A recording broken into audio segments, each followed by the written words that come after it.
हम आज मध्य प्रदेश के चुनाव के संबंध में बात करने वाले हैं। मध्य प्रदेश का चुनाव ऐसे समय हो रहा है जब हम एक बहुत बड़ी प्रॉब्लम्स में फंसे हैं। हमारे खिलाफ में जो वन अधिकार बिल पारित हुआ है 2023 में, उस बिल को देखते हुए पूरे देश के आदिवासियों के सामने एक बहुत बड़ा संकट खड़ा हो गया।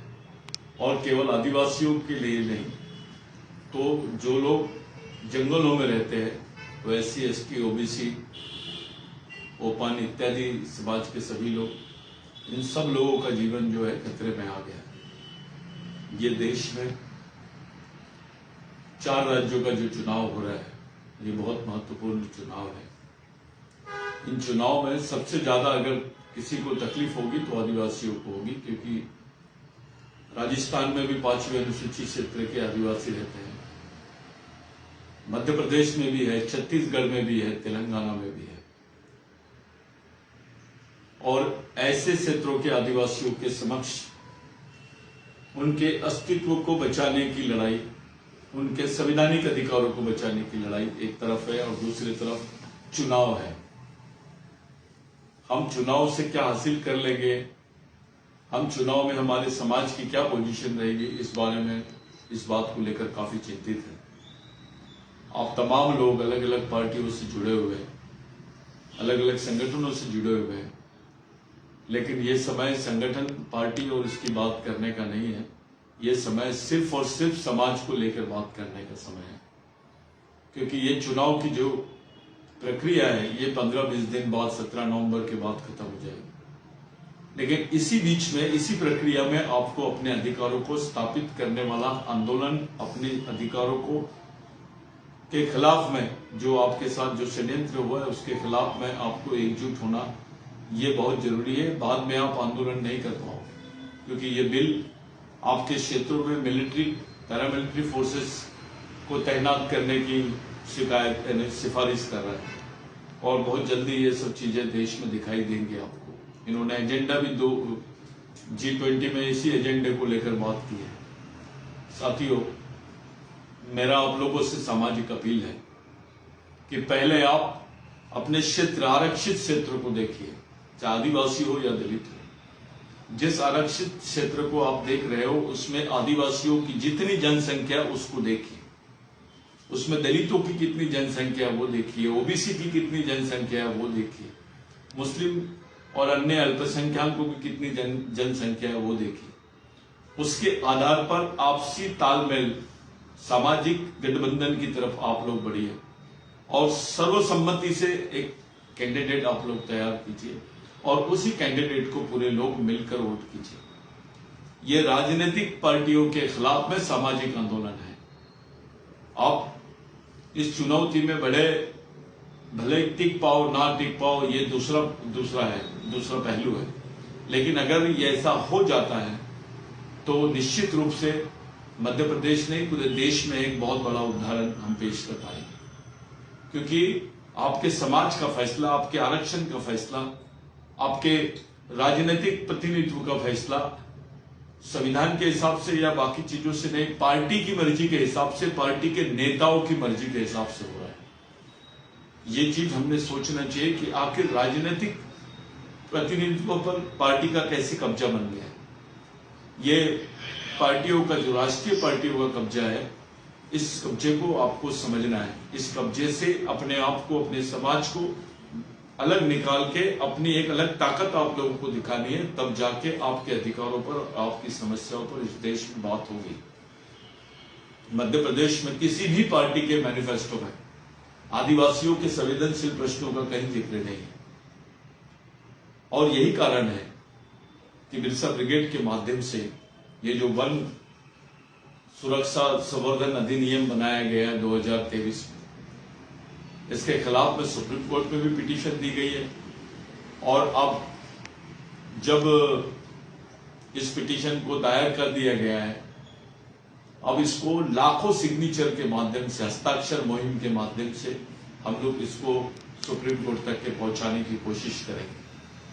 हमारी पहली लाइन ये है कि जब पार्टियां समाज में वोट मांगने जाएगी, आप समाज में हस्ताक्षर मांगने जाओ। वो वोट मांगने जाएंगे, आप हस्ताक्षर मांगने जाइए। उसके बाद आप सामाजिक मान्यता मांगने जाइए, सामाजिक सपोर्ट मांगने जाइए। क्योंकि पूरे प्रदेश में एक सिग्नेचर कैंपेन का मुहिम हम लोग खड़ा कर दी है। करीब 40 विधानसभा सीटों में ये मुहिम चलाने वाले हैं और बाकी जो छूटे हुए क्षेत्र है वहां पर अलग अलग कार्यकर्ताओं को और नेताओं को जवाबदारी दी गई है कि आप भी इस सिग्नेचर कैंपेन में सब शामिल हो जाइए। साथियों, मुझे यकीन है कि निश्चित रूप से किसी भी पार्टी की ताकत से बड़ी ताकत आदिवासी समाज की है, ओबीसी समाज की है, एससी समाज की है, अल्पसंख्यक बाकी लोगों की है। हम अपनी सामाजिक ताकत को राजनीतिक ताकत से कंपेयर करें, राजनीतिक पार्टियों की ताकत से कंपेयर करें। हमारी तुलना करनी चाहिए राजनीतिक पार्टियों के माध्यम। आज आपके सामाजिक अस्तित्व को लेकर कोई गंभीर नहीं है, आपके अधिकारों को लेकर कोई गंभीर नहीं है। एक अलग टाइप की लड़ाई इस देश में दिखाई दे रही है। हम छत्तीसगढ़ में भी यही एक्सपेरिमेंट करने जा रहे हैं, राजस्थान में भी यही एक्सपेरिमेंट करने जा रहे हैं। अभी तक के किसी नेताओं से या किसी पार्टी के लोगों से इस विषय पर गंभीरता से कोई चर्चा के लिए पेशकश नहीं है। वो चाहते हैं कि इस पर चर्चा ही ना हो। कुछ कार्यकर्ता ऐसा चाहते हैं कि भैया ये जो बिल है इस पर कोई इलेक्शन अपन ये नहीं कर सकते। तो मेरी आप लोगों से गुजारिश है, जो व्यक्ति मिशन के मुद्दों को लेकर, समाज के संवेदनशील मुद्दों को लेकर गंभीर नहीं है और वो उस पर चुनाव नहीं लड़ना चाहता है, तो कृपया करके वो सामाजिक चुनाव को ना लड़े। वो किसी पार्टी की टिकट ले ले, हमको उससे कोई लेना देना नहीं। आप किसी भी पार्टी में जाइए, हमको उससे भी कोई लेना देना नहीं है। यहाँ पे बहुत सारी पार्टियों ने, बहुत सारे संगठनों ने खुलेआम बिरसा ब्रिगेड का समर्थन किया है, हमारे निर्णय का समर्थन किया है, हमारे विचारों का समर्थन किया है और हमारे प्रश्नों का समर्थन किया है। इसलिए हम पूरी आत्मविश्वास के साथ मैदान में जा रहे हैं। मैं देखा हूं कि एक एक सीट के लिए 15-15, 20-20 कैंडिडेट अपनी बात रख रहे हैं, टिकटें लड़ने की अपॉर्चुनिटी मांग रहे हैं। यहाँ तो कोई टिकट नहीं है, लेकिन मैं आप लोगों से विनती करता हूं, किसी एक ही को हम लोगों को लड़ाना पड़ेगा। ऐसी भीड़ कांग्रेस में करते आप तो कुछ बात अलग होती, लेकिन ऐसी भीड़ समाज में कर रहे हो। मैं आप लोगों से हाथ जोड़ के विनती करना चाहता हूं कि ऐसा कुछ मत कीजिए। समाज का एक प्रतिनिधि रहेगा, उसके साथ 1000 लोगों का एफिडेविट रहेगा और वो पूरी कंडीशन और शर्तों को वो मान्य करेगा। उसके बाद ही वो चुनाव में हमारे मिशन की तरफ से और समाज की तरफ से आए, क्योंकि हम समाज का प्रतिनिधित्व करना चाहते हैं, पार्टी का नहीं।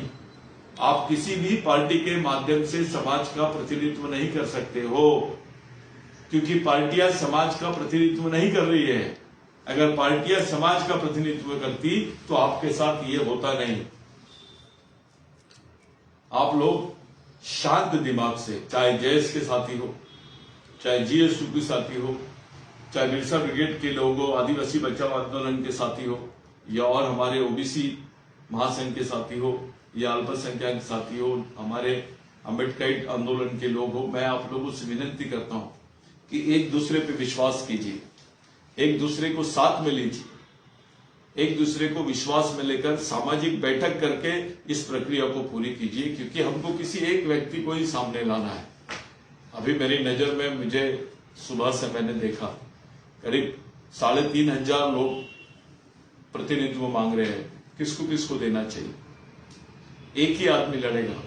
ये सामाजिक लड़ाई है, ये किसी पार्टी का ये नहीं है। ये समाज की शर्तों पर समाज के कार्यकर्ताओं के साथ एक व्यक्ति कैंडिडेट रहेगा नहीं, हमारे 1000 कैंडिडेट रहेंगे। हम ये टेक्निक को अपना रहे हैं कि एक व्यक्ति के साथ में 1000 लड़कों का एफिडेविट रहेगा और वो 1000 लोग चुनाव लड़ रहे हैं ऐसा उनको महसूस होना चाहिए।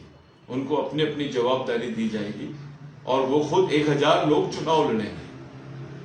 हम 1000 लोगों का नॉमिनेशन कर रहे हैं, 1001 का नॉमिनेशन कर रहे हैं। हम एक आदमी का नॉमिनेशन नहीं कर रहे हैं, क्योंकि मिशन के पास इतने हर क्षेत्र में जहां जहां मिशन का काम है, करीब 38 विधानसभा क्षेत्र जो है वहां पर हजारों की तादाद में कार्यकर्ता है। उन तमाम लोगों को विश्वास में लेकर ये प्रक्रिया पूर्ण की जा रही है। मेरी आप लोगों से विनती है, किसी भी टाइप की गलतफहमी, आपस में कोई गुटबाजी या आप इसको कंपटीशन मत समझो। ये सामाजिक चुनौती है, सामाजिक आंदोलन है। दूसरों पार्टियों के लिए चुनाव होगा, हमारे लिए ये बहुत बड़ा आंदोलन है, हमारे अस्तित्व से जो जीवन अस्तित्व से जुड़ा आंदोलन है, जिसमें ओबीसी, एससी, माइनॉरिटीज के लोग, ये तमाम लोगों को, और ओपन के भी कुछ सेक्टर्स हैं जो लाइक माइंडेड है, जो धर्मनिरपेक्ष मानसिकता के साथ साथ सामाजिक सोच रखते हैं, ऐसे तमाम लोगों को भी हम साथ में ले रहे हैं। मेरे आप लोगों से विनती है, किसी भी टाइप का कोई झगड़ा ना करें, आपस में मिलजुल के एक दूसरे को विश्वास में लेकर इस नॉमिनेशन की प्रक्रिया को पूरा कीजिए। मैं नहीं चाहता हूं कि आपस में कोई झगड़ा हो। मिशन कोई शक्ति प्रदर्शन नहीं करेगा, अभी किसी भी टाइप के शक्ति प्रदर्शन पे बंदी है। हमारा कोई भी कैंडिडेट सफेद कपड़े पहन के प्रचार नहीं करेगा, हमारा कोई भी कैंडिडेट नेता जैसा व्यवहार नहीं करेगा, हमारा कोई भी कैंडिडेट समाज का एक नौकर समझ के समाज के सामने जाएगा। वो समाज का नौकर होगा, वो समाज के आम लोगों तक, गरीब लोगों तक, समाज के आखिरी आदमी तक इस इलेक्शन में जाएगा। उसका एक ही काम रहेगा, हर घर में जाके उनके साथ बात करे, उनकी अनुमति ले, उनका समर्थन ले या नहीं, उनकी अनुमति ले। उनकी अनुमति लेना बहुत जरूरी है, क्योंकि हमारे समाज के लोगों को पूछते नहीं है, दलितों को कोई नहीं पूछता, ओबीसी को क्या हाल है। आज जितनी टिकटें ब्राह्मण भाइयों को मिली है, उतनी तो ओबीसी को मिली भी नहीं है। ये प्रदेश की हालत है। ये ताकत आप लोगों ने समझनी चाहिए कि आपकी क्या ताकत है। तो इन प्रश्नों को लेकर समझदारी से, पूरी संयुक्त जवाबदारी के साथ आप लोग इस प्रक्रिया को पूरा करो। मेरे नजर में हर व्यक्ति लड़ने योग्य है। मिशन का हर व्यक्ति इतनी काबिलियत रखता है कि वो समाज की बात को समाज के बीच में और बाकी जगह रख सके, इसलिए हर व्यक्ति लड़ने योग्य है। ये एक स्ट्रैटेजिकल डिसीजन रहता है, एक रणनीति के मार्फत हम लोग ये डिसीजन ले रहे हैं। तो आप लोगों को किसी भी टाइप का बुरा नहीं लगना चाहिए, सब लोगों ने मिलकर सामने आना चाहिए, क्योंकि ये मिशन के अस्तित्व का नहीं, समाज के अस्तित्व का सवाल है। मैं बाकी जो पार्टियों में अलग अलग काम कर रहे हैं सक्रिय कार्यकर्ता है, उनका सम्मान है, वो लोग ईमानदार है और काम कर रहे हैं। मेरा उनसे अपील है, हाथ जोड़ के अपील है कि इस प्रश्न को समझो, इस संवेदनशील मुद्दे को समझो, इस गंभीर परिस्थिति को समझो। इलेक्शन के भाव में मत आओ। इलेक्शन के भाव में आप चले जाओगे तो अपने हाथों से आप अपने बाल बच्चों के लिए कब्र खोद दोगे। अपने हाथों से हम अपने परिवार वालों को और समाज वालों को खत्म कर रहे हैं। ये गलती मत कीजिए। एक संयुक्त रूप से साइलेंस इलेक्शन होना चाहिए। हमको किसी भी टाइप का पैसा कौड़ी, ज्यादा दिखावा, कोई बड़ा लाउड स्पीकर या बहुत बड़ी सभा और ये सब चीजों की कोई जरूरत नहीं है। जो कैंडिडेट ऐसा करेगा हम लोग उससे समर्थन वापस ले लेंगे। हम पैसे के साथ इलेक्शन नहीं लड़ रहे, हम समाज को वोट मांग रहे हैं, हम समाज को जीतने नहीं आए। ये पार्टी वाले आपके समाज को जीतेंगे। आप तो समाज के प्रतिनिधि हैं, आपको पूरी परिस्थितियों को जीतना पड़ेगा, इस चुनाव को जीतना पड़ेगा। जब कोई जीतता है तो आदिवासी समाज हारता है, जब कोई पार्टी जीतती है तो आदिवासी समाज हार जाता है। ये परिस्थितियां नहीं होना है। इलेक्शन कोई भी लड़े, नेता कोई भी जीते, पार्टी कोई भी हारे, समाज नहीं हारना चाहिए। इस प्रक्रिया को हम लोग बहुत महत्व रखते हैं, इस प्रक्रिया को बहुत महत्व देते हैं। आप लोगों से विनती है, कर्मचारी अधिकारियों से विनती है, यहाँ के तमाम बुद्धिजीवी और कार्यकर्ताओं से विनती है, अलग अलग पार्टी के कार्यकर्ताओं से विनती है कि आप लोग अपनी जगह पे रहकर भी, अपने आप को लिप्त रखकर भी आप लोग इस कार्यक्रम में, इस आंदोलन में मदद कर सकते हैं। आपकी मदद के बगैर यह असंभव है, आपकी सहभागिता के बगैर यह असंभव है। इसलिए जरूरी हो गया है कि हम सब लोगों ने मिलकर इस प्लानिंग को सक्सेस करें। ये हमारा ऐसा एक टारगेट है कि 2 तारीख तक, जिस दिन नॉमिनेशन वापस लेना होता है, 2 तारीख तक हम कम से कम एक क्षेत्र में 20,000 आदिवासी फैमिली से हम संपर्क कर चुके होंगे। 20,000 आदिवासी फैमिली से संपर्क करने के साथ साथ हमको ओबीसी से, हमारे ओबीसी भाइयों से, हमारे एससी भाइयों से, माइनॉरिटी के भाइयों से और अन्य भाइयों से भी हमारी मुलाकात होनी चाहिए। यानी टोटल 30,000 फैमिलीज के साथ आपकी चर्चा होनी चाहिए। ये टारगेट आपको ध्यान में रखना है। आपको सिग्नेचर कैंपेन चलाना है, हस्ताक्षर मुहिम चलाना है, घर घर में हस्ताक्षर लेना है, क्योंकि आपका समय सीमा सुप्रीम कोर्ट की खत्म हो जाएगी। क्या करोगे आप? कैसे लड़ोगे आप? और जो कैंडिडेट का सिलेक्ट हम लोग कर रहे हैं वो मिशन के लिए, समाज के लिए और अन्य समाज के भाइयों को, ओबीसी भाई, एससी भाई, सभी को लेकर चलने वाले कैंडिडेट को हम सामने रखते हैं। वो एक चेहरा है, उसके अलावा कुछ नहीं है। बाकी तो 1000 कार्यकर्ता जमीन पर काम करेंगे। वही 1000 कार्यकर्ता लड़ रहे हैं, एक आदमी नहीं लड़ रहा है। पार्टी के पास एक कैंडिडेट होता है, हमारे पास 1000 कैंडिडेट है। इस लाइन को समझ लीजिएगा कि 1000 लड़के इलेक्शन लड़ रहे हैं समाज की तरफ से।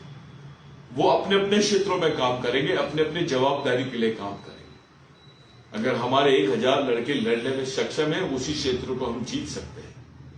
आप लोगों से विनती है कि 30 तारीख के पहले, नॉमिनेशन के पहले इन परिस्थितियों पर बात करके 1000 कार्यकर्ताओं के साथ में एफिडेविट साइन करके, वो शर्तों को साइन करके आप लोग नॉमिनेशन करने जाओगे, आप नामांकन करने जाओगे।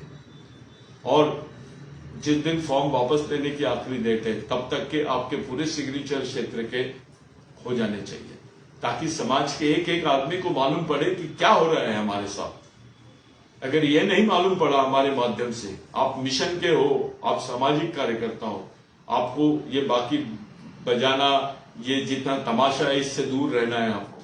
आपको समाज के आदमी के चूल्हे तक जाना है, उसको समझाना है। ये चुनौती है आप लोगों के लिए। अगर आप मिशनरी हो तो आपको करना है, नहीं हो तो कोई प्रॉब्लम नहीं। ये लड़ाई बहुत गंभीर है, आप हमको पछताना पड़ेगा 17 तारीख के बाद। तो ऐसी स्थिति ना आए, इसलिए जितने आरक्षित सीटों पर मिशन द्वारा लड़ाने की तैयारी कर रहे हैं, तो हमने आज एक पत्र जारी किया, उसमें करीब करीब 44 संगठन है और 6 क्षेत्रीय पार्टियां हैं और एक राष्ट्रीय पार्टी है, जो 2 राष्ट्रीय पार्टी है जो मिशन को सपोर्ट कर रही है। आप लोगों से विनती है कि हमारे एजेंडे पर जो हमारे साथ है, हम उसके साथ, जो हमारे मुद्दों के साथ, हमारी तकलीफों के साथ, हमारे आंदोलन के साथ, हमारे जिंदा रहने के, हमारे संवैधानिक प्रश्नों के साथ नहीं है, हम उसके साथ बने रहें, चाहे कुछ भी हो जाए। हमने देखा है कि जो सक्रिय कार्यकर्ता थे, उनको हम लोगों ने टिकटें उनके लिए मांगी। क्या रिजल्ट आया आपके सामने? आप सब उससे वाकिफ हो। मिशन के साथ कोई बातचीत किसी पार्टी ने नहीं की, और जब आपसे चर्चा ही नहीं होगी, इसका मतलब यह है कि आपको इलेक्शन से बाहर रखना चाहते हैं। ये रणनीति है, ये राजनीति नहीं है। ये बहुत सोची समझी रणनीति है कि आदिवासियों को इलेक्शन से बाहर किया जाए और मध्य प्रदेश में इलेक्शन लड़ा जाए। सच्चाई तो यह है दोस्तों, बिगर आदिवासियों की कोई पार्टी नहीं जीत सकती और कोई पार्टी सत्ता में भी नहीं आ सकती। लेकिन इस बार एक अलग समीकरण सबके सामने हमको पेश करना है। हम एक बहुत बड़ी तैयारी की तरफ जा रहे हैं। करीब महाराष्ट्र से, तेलंगाना से भी, कुछ झारखंड के हमारे साथी, कुछ गोवा प्रदेश के हमारे साथी, ये तमाम साथी इस चुनाव में शामिल होने जा रहे हैं। करीब 10,000 कैडर मध्य प्रदेश में आने की तैयारी कर रहे हैं। मैं पूरे कर्मचारी, अधिकारी और बाकी लोगों से विनती करता हूं कि उनके रहने, खाने का और उनके रुकने का बंदोबस्त हमको करना है, क्योंकि वो मिशन के तमाम सीटों पर काम करने जाएंगे। अलग अलग प्रदेश के अलग अलग क्षेत्र के लोग यहाँ पर मौजूद होने वाले हैं। तो उन लोगों का मेन एम है हमारी बेसिक लड़ाई को जीतना, हमारे सामाजिक आरक्षित क्षेत्र पर समाज का कब्जा करना। समाज रहना चाहिए, समाज के नियंत्रण में रहना चाहिए आरक्षण। आपकी सीट है, आपकी सीट आरक्षित है, तो ये कांग्रेस या बीजेपी या किसी अन्य पार्टी के लिए नहीं, आपके समाज के लिए भी आरक्षित है। आप ये साबित करो कि आरक्षण हमारा है, ये साबित करो कि हम इतनी जनसंख्या में हैं कि हम कुछ भी कर सकते हैं। हम सामाजिक निर्णय पे इलेक्शन को अपने कंट्रोल में कर सकते हैं, राजनीतिक निर्णय की जरूरत नहीं है। आप सिर्फ सामाजिक रूप से भी सोचिए, सामाजिक गठबंधन भी कर लिए तो आपके हाथ में सत्ता आ जाएगी। यह निर्णय बहुत सोच समझ के लिया गया है। कई वरिष्ठ नेताओं से भी हम उनके प्रतिक्रिया की उम्मीद कर रहे थे, लेकिन किसी की कोई प्रतिक्रिया नहीं है। आदिवासियों के बारे में, दलितों के बारे में, ओबीसी के बारे में, अन्य भाइयों की माइनॉरिटीज के बारे में वो हमारे लायक नहीं है। हमारे को उससे कोई समाधान नहीं हो रहा है और इसलिए हम लोगों को हर संभव तरीके से इस लड़ाई को लड़ना है।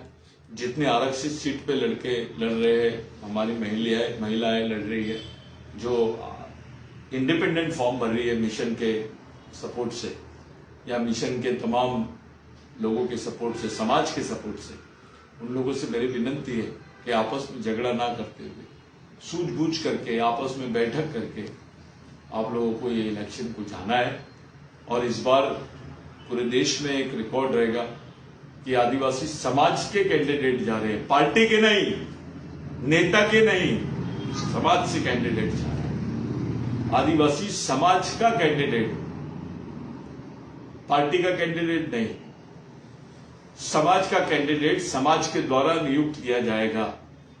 समाज का कैंडिडेट समाज की ही सीट पर समाज के द्वारा नियुक्त किया जाएगा। यानी हमारे समाज की वैल्यू क्या है, हमारी ताकत क्या है, हमारा अस्तित्व क्या है, हम जागरूक है, हमारे संवैधानिक अधिकारों को कोई भी हाथ लगाएगा तो हम उसका सामना करने के लिए तैयार, उसकी सुरक्षा कर सकते हैं, ऐसा मैसेज आपको देना है।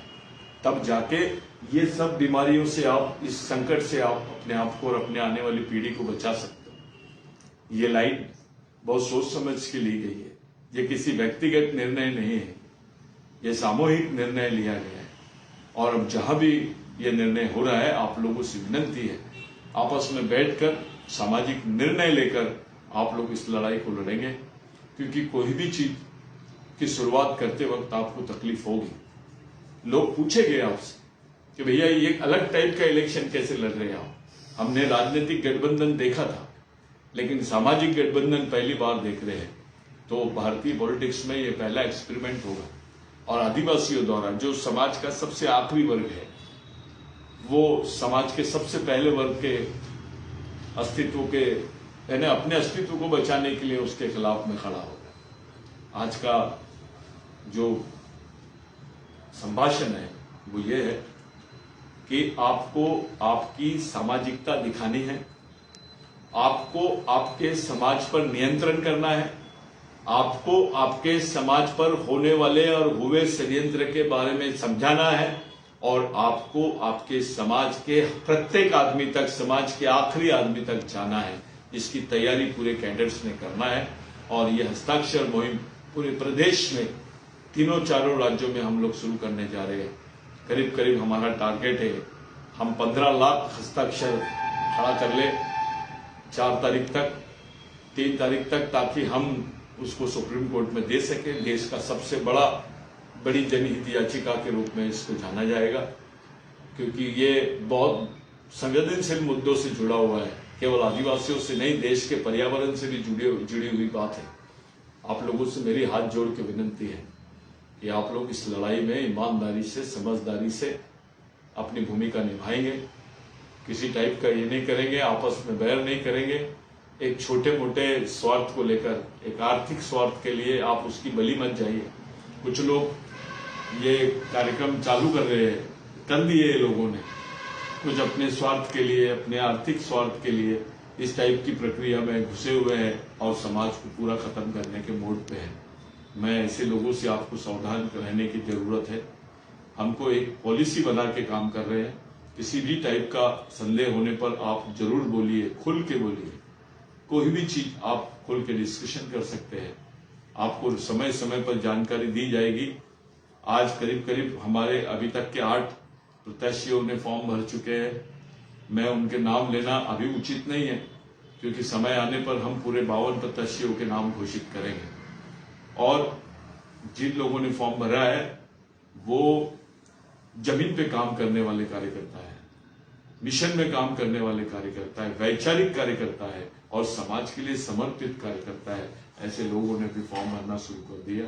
एक अच्छी प्रक्रिया हो रही, लेकिन हमको जो दिखा है अधिकतर जगह पर 30-30, 40-40 लोग लड़ने की बात कर रहे हैं। सब लोगों को देना संभव नहीं है, किसी एक आदमी को आपको चुनना ही है।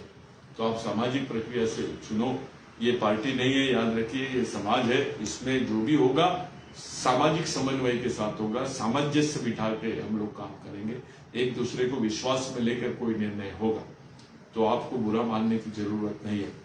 जैसे पार्टी के असंतुष्ट होते हैं, समाज के कोई असंतुष्ट नहीं हो सकते। पार्टी के हो सकते, नेताओं से असंतुष्ट हो सकते, लेकिन समाज से कोई असंतुष्ट नहीं होना चाहिए। मैं आप लोगों से विनती करता हूं कि यथाशीघ्र पूरी प्रक्रियाओं को पूरा करके आप लोग अपने फॉर्म फिलअप कर लीजिए। जिसको आदेश गए हैं मिशन कार्यालय से, वो लोग इस आदेश को ये करें। मैं जयेश के साथियों से विनती करता हूं कि जल्दी जल्दी इस प्रक्रिया को पूरा करिए, क्योंकि हम आपको मालूम है कि आपको किस तरीके से हर चीज को हैंडल करना है। जो इंस्ट्रक्शन आपको दिए गए हैं उसका आप लोग पालन करें और सामाजिक प्रक्रिया का पालन ज्यादा उपयोग करें। सामाजिक प्रक्रिया से ही प्रतिनिधि का चुनाव हो और उसके बाद उसको इलेक्शन में हम लोग नॉमिनेट करने लगा है। हमारी पहली प्रक्रिया समाज की मंजूरी, दूसरी प्रक्रिया मिशनरी कार्यकर्ताओं की मंजूरी और तीसरी प्रक्रिया शासन की मंजूरी। हमको कोई जरूरत नहीं इलेक्शन के पहले इलेक्शन करना है। हम सिलेक्शन कर सकते हैं, इतनी बड़ी जनसंख्या है आदिवासियों की। उस बात को, सच्चाई को समझो। दलितों की कितनी जनसंख्या, ओबीसी की कितनी जनसंख्या, माइनॉरिटीज भी है बहुत सारी जगह। हम लोग बैठकर सेलेक्ट कर सकते हैं, इलेक्ट करने की कोई जरूरत, इतना पैसा फेंकने की जरूरत नहीं है। ये पैसा किसका है? आप ही लोगों का है। आप आदिवासी समाज के प्रतिनिधि हो, आपको ज्यादा दिखावा ना करते हुए, आप फंसे हुए लोग हो, मरे हुए लोग हो, अपनी कौम को जिंदा रखने के लिए आपको ये काम करना है। ये हमारी आखिरी पीढ़ी द्वारा आखिरी पीढ़ी को बचाने के लिए लड़ी जाने वाली आखिरी लड़ाई है। इसको किसी भी हाल में हमको जीतना होगा। जय बिरसा, जय आदिवासी, जय भारत।